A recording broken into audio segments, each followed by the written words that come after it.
President Trump on Friday night abruptly fired the chairman of the Joint Chiefs of Staff, Air Force General C.Q. Brown Jr. in a major shakeup of Pentagon leadership. And the president just as quickly named his pick to replace Brown, Air Force Lieutenant General Dan Razan Cain, who served as the Associate Director of Military Affairs for the CIA from 2021 to 2024. I want to thank General Charles C.Q. Brown for his over 40 years of service to our country, including as our current chairman of the Joint Chiefs of Staff, Trump wrote on Truth Social. He is a fine gentleman and an outstanding leader, and I wish a great future for him and his family, the president said. Just hours before his sudden dismissal, Brown was touring the southern border according to posts on social media. Brown served as chairman of the Joint Chiefs of Staff for the last 16 months and was only the second black general to hold the vaunted post.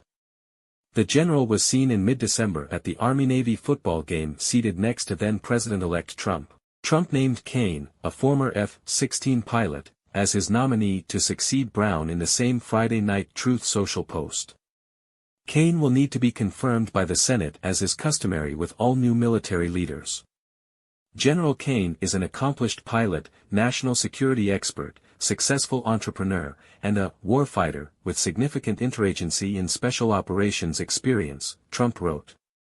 The commander-in-chief also credited Cain with the complete annihilation of the ISIS caliphate which occurred during the president's first term.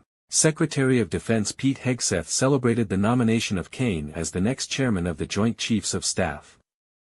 General Cain embodies the warfighter ethos and is exactly the leader we need to meet the moment.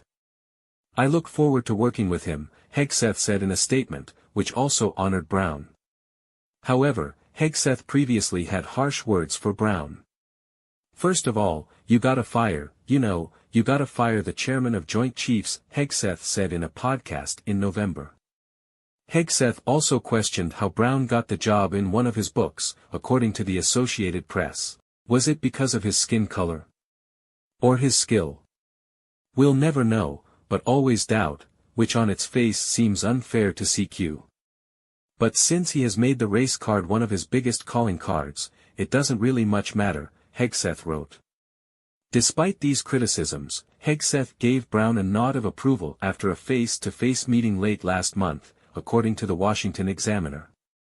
Brown wasn't the only senior military officer ousted on Friday night.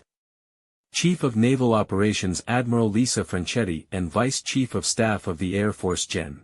Jim Slife were also fired, Hegseth said in the statement.